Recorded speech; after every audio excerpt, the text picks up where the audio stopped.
휴일 아침 송은재TV 시작합니다.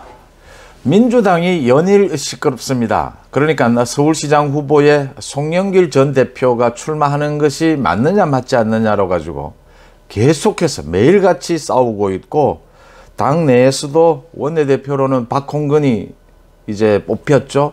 그 다음 비상대책위원장으로는 윤호중이 공동 비상대책위원장을 맡고 있는데, 윤호중은 친문의 대표, 박홍근 원내대표는 친 이재명의 대표. 민주당이 이렇게 이재명을 기준으로 보면 이재명과 반 이재명으로 나뉘었다. 기존 주류는 친문인데 이제는 친 이재명이 주류가 될 수 있느냐, 이런 갈등을 보이고 있습니다. 그 다음에 검수완박, 검찰의 수사권을 완전히 박탈하는 부분을 놓고도 민주당이 나뉘어 있습니다. 민주당의 이런 갈등, 대선 이후에 대선이 패했는데도 불구하고 한쪽에서는 대선 패배를 반성하고 자성의 시간을 가진 다음에 다시 나서야 한다라고 하는 주장이 있는가 하면은, 또 한쪽에서는 대선 패배는 아랑곳하지 않고 곧바로 윤석열 정부, 윤석열 당선인에 대한 공격 나서면서 언론, 검찰 개혁 더 나서야 한다, 이렇게 주장하면서 갈등을 빚고 있습니다. 민주당의 이 같은 갈등의 뿌리 뭐냐? 이재명입니다. 이재명이 앞으로 어떻게 정치적 입지를 가져가느냐, 이 부분이 민주당 갈등의 뿌리입니다. 오늘 아침에 여러분들과 함께 민주당의 이재명을 둘러싼 갈등, 도대체 이재명은 어디로 가려고 하느냐, 여러분들과 한번 따져보겠습니다. 송은재TV 아직 구독자가 아니신 분 계시면 구독, 좋아요 눌러주시면 저한테는 큰 힘이 된다는 말씀부터 드립니다. 기본적으로 일반적으로는 대선에서 패배를 하고 나면 문재인 과거 후보도 당시 그랬고, 오랫동안 좀 자성의 시간을 갖고 난 다음에 다시 이제 재기할 수 있다면 재기를 하는 것이 일반적입니다. 그런데 이재명은 다른 길을 걷고 있습니다. 두 가지 이유 때문입니다. 하나는 민주당 내에 지금 이재명 이외에는 뚜렷한 차기가 보이지 않는다라고 하는 겁니다. 그 다음 두 번째, 이건 이재명 스스로의 문제인데, 검찰과 경찰의 이재명에 대한 각종의 수사, 이 수사에 대비하기 위해서라도 이재명이 조기 등판하는 것이 맞다. 국회의원도 빨리 되는 것이 맞고, 국회의원이 되고 난 다음에 이제 당권을 쥐는 것이 맞다. 이런 얘기들이 나오면서 이재명이냐 이재명 아니냐, 문제는 민주당이 이걸로 갈리면서 모든 갈등이 여기서부터 출발을 하고 있다고 하는 점입니다. 국회의원의 가장 큰 관심사는 대선이 아니고 자신들의 국회의원 선거입니다. 총선입니다. 총선에서 공천을 받을 수 있느냐, 총선에서 당선될 수 있느냐, 이게 대선보다, 대통령 선거보다 훨씬 더 제1의 관심거리입니다. 당연히 2년 뒤에 총선이 예정되어 있습니다. 오는 8월 달에 민주당의 전당대회가 열립니다. 차기 이제 당대표가 뽑힙니다. 차기 이 당대표가 2년 뒤에 있을 총선에 공천권을 쥐게 됩니다. 친이재명 쪽에서는 오는 8월에 이재명이 전당대회에 나서서 당권을 잡아야 한다라고 주장을 합니다. 이재명이 당권을 잡아야 이재명이 확실하게 공천권을 줄 수 있고 민주당을 장악할 수 있고 차기를 도모해 볼 수 있다. 지금 현재 쏟아지고 있는 검찰과 경찰의 수사도 견뎌낼 수 있다. 지금 이런 계획인 겁니다. 하지만 이재명의 반대쪽, 지금까지 민주당의 주류였던 친문의 생각은 다릅니다. 윤호중으로 대표되는 친문은 이재명으로 되겠느냐, 검찰과 경찰의 수사가 기다리고 있는 이재명으로서, 또 대선에서 패배하고 지금 막 패배한 지금 이 상황에서 이재명이 곧바로 등판하는 것이 가능하겠느냐, 국민들이 인정해 주겠느냐, 이 지금 친문은 이걸 묻고 있고, 이재명이 당권을 쥐었을 경우에 친문은 대대적인 학살이 예상이 된다라고 하는 부분입니다.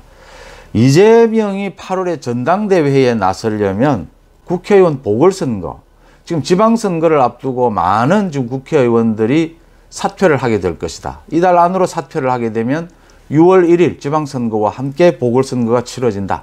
이재명이 출마해서 국회에 들어오는 것이 전당대회에서 당권을 장악하는 데 훨씬 유리하다. 그래서 지금 이재명의 국회의원 보궐선거 출마가 얘기가 되는 겁니다. 보궐선거가 일어날 수 있는 자리들 예상이 되는, 이제 보궐선거라는 게 국회의원이 민주당이든 어느 당의 후보로, 시장이나 도지사 후보로 선정이 돼야 국회의원직에서 사퇴를 하는 거니까, 선정이 될 만한 지역이 어디냐, 지금 뭐 송영길 자리, 경기도 시흥도 이야기가 나오고, 그 다음 지금 경기도 성남, 분당 이야기도 나오고, 여러 곳이 이재명이 보궐선거에 나설 수 있는 자리로 거론이 됩니다. 이재명으로서는 뭐 당연히 자신이 국회의원 보궐선거에 나서는 것이 가장 좋고, 나서지 않더라도 6월 지방선거에 적극적인 지원을 하게 될 겁니다. 자신이 뭐 6월 지방선거에는 등판을 한다라고 볼 수가 있고요. 8월 전당대회에는 뭐 무조건 당권을 지기 위해서 출마한다. 문제는 이제 친문 쪽에서 이걸 막을 수 있느냐라는 부분이고, 검찰과 경찰의 이재명에 대한 수사가 어떻게 진행이 될 것이냐. 지금 법인카드 횡령 부분과 관련해서는 경찰이 굉장히 발빠르게 경기도를 12시간 압수수색을 실시했습니다.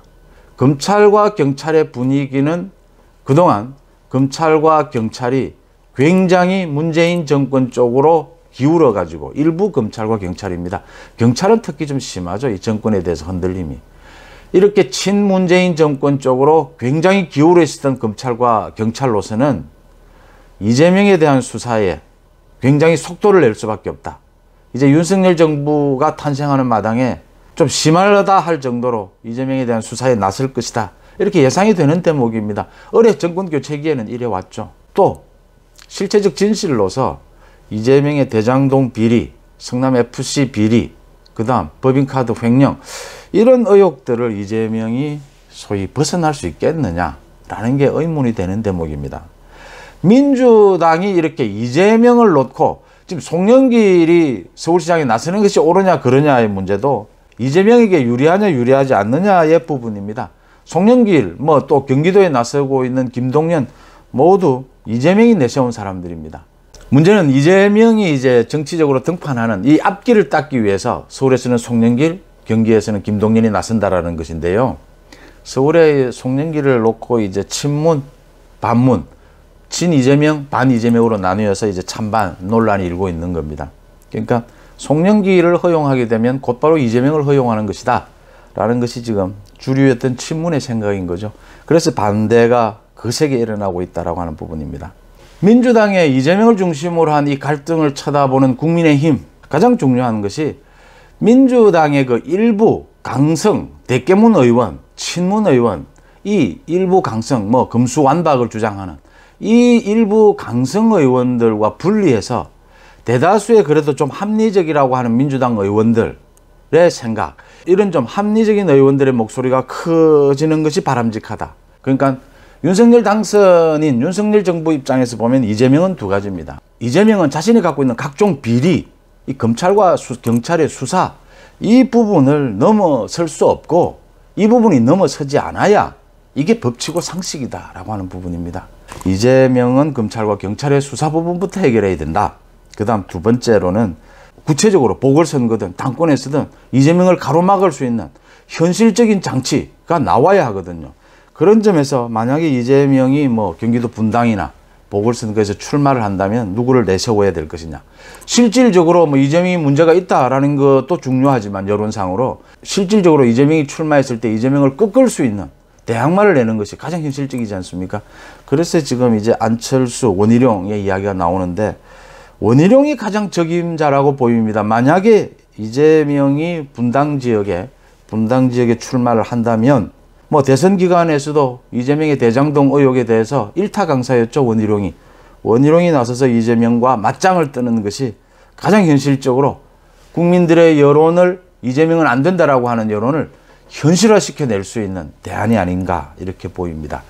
이재명이 6월 지방선거에서 지원에 나서는 식으로 등판을 하고 국회의원 보궐선거에 나설 가능성이 매우 높고 8월 당권을 쥐는 부분, 이 부분을 어떻게 막았을 수 있느냐, 민주당 내에서 막았을 수 있느냐, 또 국민의힘이 전략적으로 막았을 수 있느냐, 이 부분이 굉장히 중요해졌다. 이걸 막아낼 수 있어야 검찰과 경찰의 이재명에 대한 수사도 보다 원활하고 보다 활기를 띨 수 있을 것이다. 이재명에 대한 수사, 검찰과 경찰의 수사 책임을 물을 수 있어야 그게 법치고 상식 아니냐, 이런 말씀을 제가 드립니다. 송재TV 마칩니다. 고맙습니다.